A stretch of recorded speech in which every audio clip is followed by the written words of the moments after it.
I guess if you succeed at what you attempt, you're a patriot, but if you fail, you're a degenerate. Shout out to Branch 36 in New York in 1970s.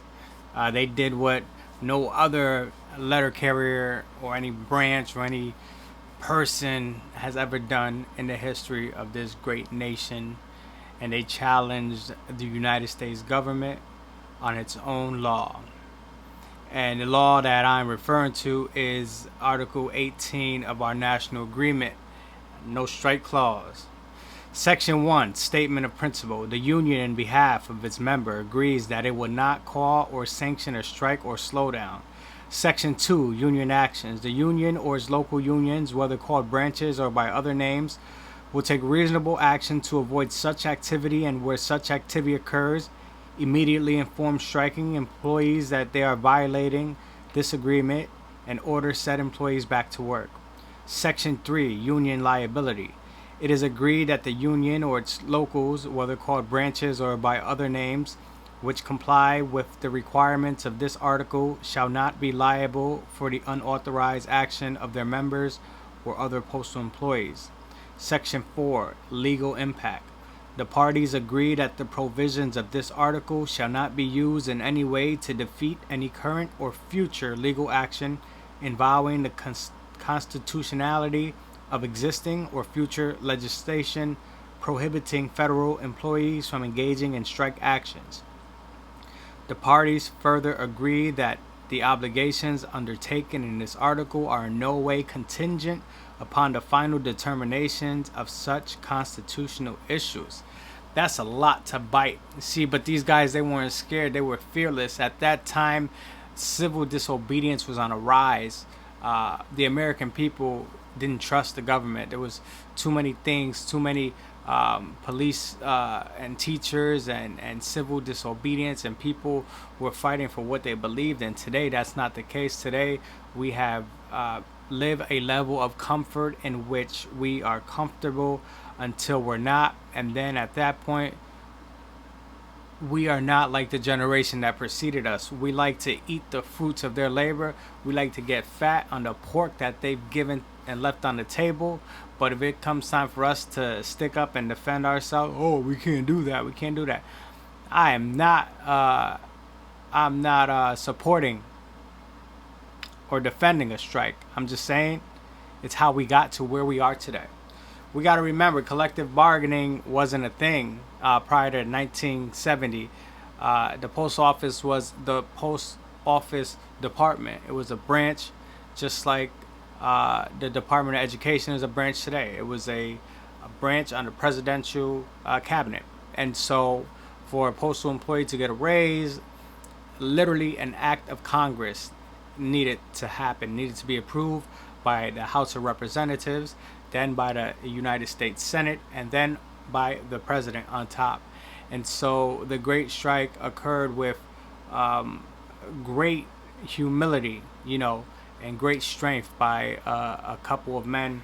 One of those will be Rademeyer, who was the national president at that time. Him and Nixon were discussing ways to change the structure of the post office into a corporation, but the union didn't want it to be a corporation. They did not want to work underneath a corporation. And then something was brewing over in Branch 36. You had an activist named Sombrado, and through no fault of his own, but by the deterioration of contract negotiations, I think they were in impasse for 14 months. They were trying to determine a new system for the post office at that time, and then it broke. Then there was a wild vote in Branch 36, and Branch 36 decided that their local branch president, Gus, I forget his exact name, he was overwhelmed with the membership, as the membership voted that they will go on strike, and the strike was called. And so that revolutionary branch, led way for what we have today. Okay, I think one of the greatest things that came out of that strike was are collective bargaining. Prior to that, they like to joke that it was collective begging. I could kind of see how it is collective begging again. Another thing that they got out of that was higher wages. They got an 8% immediate raise, and then they got a 6% in a couple months, so they got 14% wage increase. But the most important thing they did, they reduced the amount of time from 21 years to top step down to 8. Now, in 2013, I believe we lost the power of that great power that we received in 1970s. I feel like in 2013, our union reached, in 2011, 2012, we reached our peak, and we've been on the other side of that since 2013. We went from 21 years to top pay down to 8 years, and now we're back to 13 point something years. So that's just showing me it's just slowly going back up. Back in the day before they struck in 1970, I believe the wage of a carrier starting with $6,000 a month, and I did the math. That comes out to about $27,000 a year. Max pay back then was $8,000. So we did definitely get substantial wage increases. Even when I did the math for inflation, we're still way above what they were making back then. Guys, those were pioneers. Those were patriots. You know, they led the way for other branches to get the courage. You know, after New York, voted to strike, Jersey voted to strike, then Connecticut voted to strike, then Philly, and then it spread. And, you know, in the course of us not being allowed to strike, with the consequences, branch presidents were served by federal marshals, you know, forcing their members to go back to work, but the membership said no. Union officials and White House officials agreed to negotiate a fair deal, but the people had to go back to work. The people said no. And Nixon sent the National Guard out there to deliver mail because they stopped the entire United States commerce. Okay, they stopped Wall Street, they stopped Main Street, and they stopped the street that you live on. There was nothing happening. It only took 7 days. And in those 7 days, the post office was reformed into the postal service and how we see it today. It was one of the greatest moments in NALC history. And from that point on, our union, you know, hit a pinnacle of success until where we are today. And where we are today is at another impasse. You know, I believe that some of the greatest things that we received were through trials and fights and shows of strength. I don't think we're that union anymore today, but it doesn't mean that we can't get there. We don't have to strike today. Today we live in a much different world, a much quicker world, in a world where social disobedience can be performed in your personal space, in your room, sitting in front of your phone. There are many ways that we can stand up and become a stronger union, but what I preach on this channel more than anything is the sense of unity that we need to have. To become a strong union again, we first have to agree that we are a union. Okay, we are the National Association of Letter Carriers. You are paying due members, you are a member. We need to come together and understand that while there may be a difference in our pays, there is no difference in the work that we perform and who we perform it for. And I strongly believe that once we come together as one, then we have the strength to change things and fight for what we want and what we think is right. Don't forget the most trivial reason people bargain for organized labor is for better wages and better working conditions. Okay, better wages. That's the thing right now. Okay, better wages. I understand that, you know, the young carriers on table 2, those who have started after 2013, there's a disproportionate amount of money that is paid to us compared to those that are under previous agreements that were more fruitful. I understand that there is a mindset difference when it comes to people within those 2 pay tables. Unfortunately, guys, there are 3 pay tables. the CCAs are on their own pay table. The CCAs are getting paid less than both Table 1 and Table 2. A lot of people don't realize that they are on their own table. And unfortunately, what I see happening is Table 1 getting eradicated and Table 2 becoming the new table. So we have to be careful for what we wish for, because we are wishing for a one table pay system. However, we're not talking about what's the pay going to be in that system. One thing that I would much rather than an immediate increase in pay, if I was national president, if I was supporting a membership in the immediate field of my vision, what I see will support people today, to help them pay their bills, to help put bread on the table and milk in the fridge, is going to be to reduce the pay scale to 8 steps, the amount of time it takes, definitely that. And secondly, to eliminate the prorated COLAs. Okay, there's no reason that me as a Step B carrier should receive 64% of what the COLA or the cost of living adjustment has been determined by the government. Okay, so if the cost of living adjustment for our pay would have been $1, that means Jimmy John, who's been here for 28 years, will get a full dollar. Okay, Pete the barber, who's been here for 18 years, will get $1. And Joe, Salami Joe over there, who's been here for 12 years, will get $1. But anyone underneath those amount of times of years of time served will get a proportion of that dollar. So someone like me, who is at the bottom of the pay scale, will receive 64% of that dollar, or 64 cents. So inflation affects everyone equally. So why is our pay being given back to us disproportionately? To me, it's not fair that I have to wait 12 years to receive the rest of that 40 cents that was given to everyone else in the year it was given. For the perfect example, we could say if our new contract gets ratified, we're not talking about the wage increase that they're going to give us, but the back pay on the COLAs. Let's say that comes down to $2. Okay, by the time me as a lower tier carrier, by the time I receive the $2 that was issued under this agreement, it will be by the time I hit top pay, which is 13 years. So I will receive the actual full $2 in 2038. Now make that make sense. 2037, 12, 13 years. Make that make sense. How is a $2 increase in pay today that I won't receive in full so many miles down the road gonna help me or a person with family?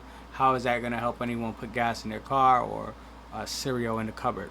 Guys, the no strike clause was issued by President Teddy Roosevelt way before 1970. In 1962, JFK tried to give the union a little bit more leeway to negotiate their collective bargaining, but he would not let them negotiate on their pay rates.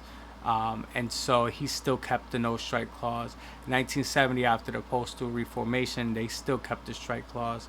And now this generation has been afraid of it. Now I'm not promoting it and I'm not against it, but it is there, and it's there for a reason. There are many things that are in a contract. There are many laws that are written in the books. They're there for reasons, and there are consequences if we don't follow laws, right? All right, guys, I just want to get on here for a quick second. I need some help. I need a couple people to reach out to me and help me. We wanna finish this amazing letter and opportunity we have here.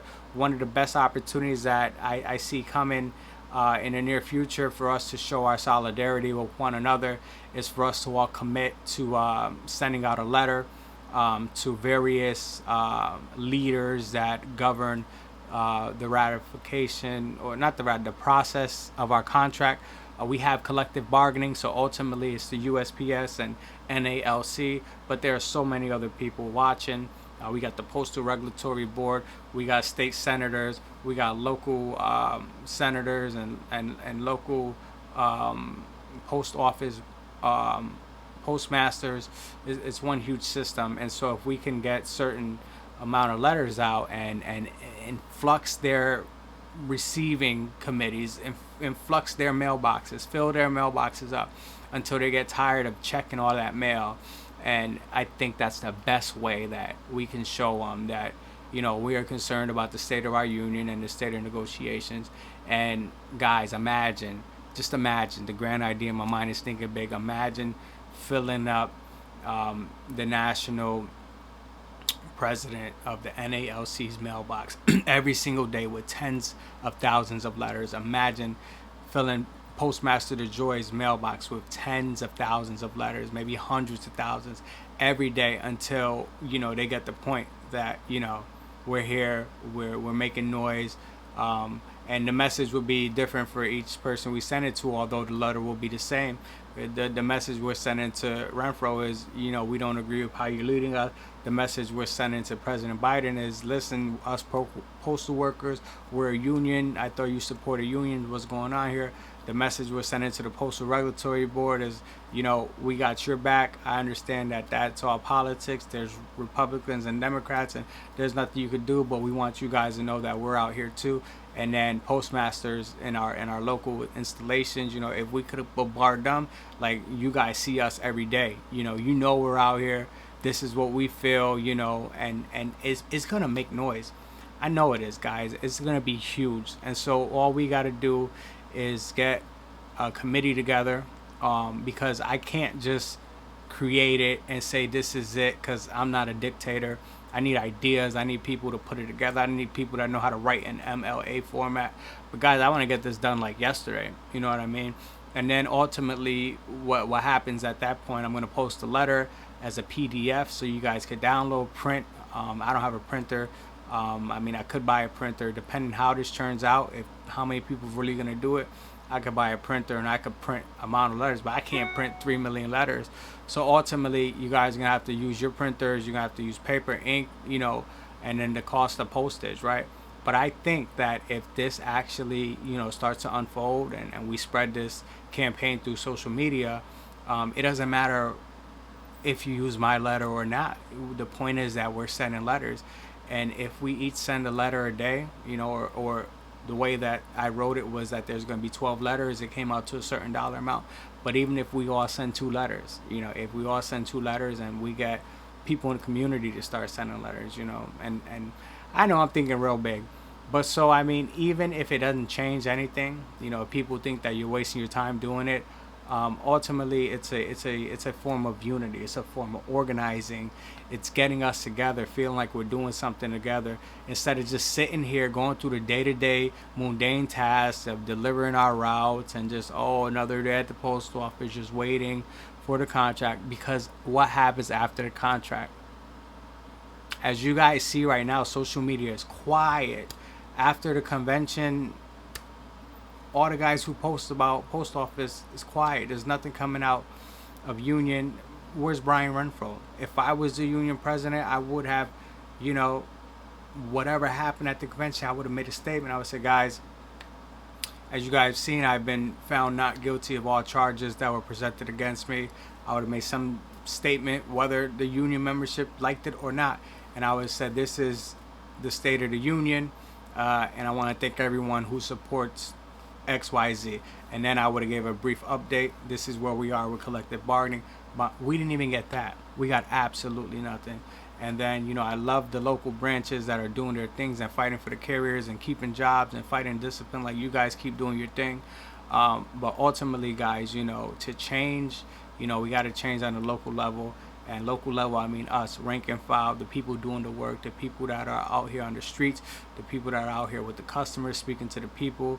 We are the postal craft. We are the letter carriers. It's not about the people in Washington. And the only way things change in Washington is if we start changing it here. That's my rant. Guys, there is a way to get this done. I'm reaching out for help. Anyone that's interested in forming a small committee, reach out to me. I think I put my email in the bio. If not, I'm going to change it, because I actually just changed my whole channel. My channel was not about this before. I only used to do little skits about being a CCA. But this is becoming more serious. So let's see what happens with this channel, because that's actually another thought in my mind. But ultimately, guys, I'm trying to organize, you know, a movement here. I'm trying to, be a activist. I hold no title in the union. I'm just a city letter carrier, just like you guys. But I'm concerned, and I'm concerned that what we do or what we don't do is going to affect the future letter carrier, and that is the most devastating issue. Because if I want to get dark and dreary for a quick second, the people that I may be scared to offend today, union leadership, union presidents, union vice presidents, shop stewards, postal management, even Postmaster DeJoy or Brian Renfro. The reality is, in the next 20, 30, 40 years, some of those people won't be in those positions. Some of those people won't be here on Earth. And some of those people will do whatever they're doing. But, reality is, in 40 years, most of those people will be dead anyway. And I hate to sound like that, but that's the reality. The people that we are afraid to offend today will not be here in 40 years. But in 40 years, by the grace of God, the Postal Service will. And so if we can lay a better foundation for the people who will come after us, then we will be remembered. Maybe as patriots or maybe as degenerates. Which one will you want to be remembered as? Anyway, guys, peace. Until next time, I'll be here and you'll be there. Thanks for coming. Thanks for staying. Thanks for sharing.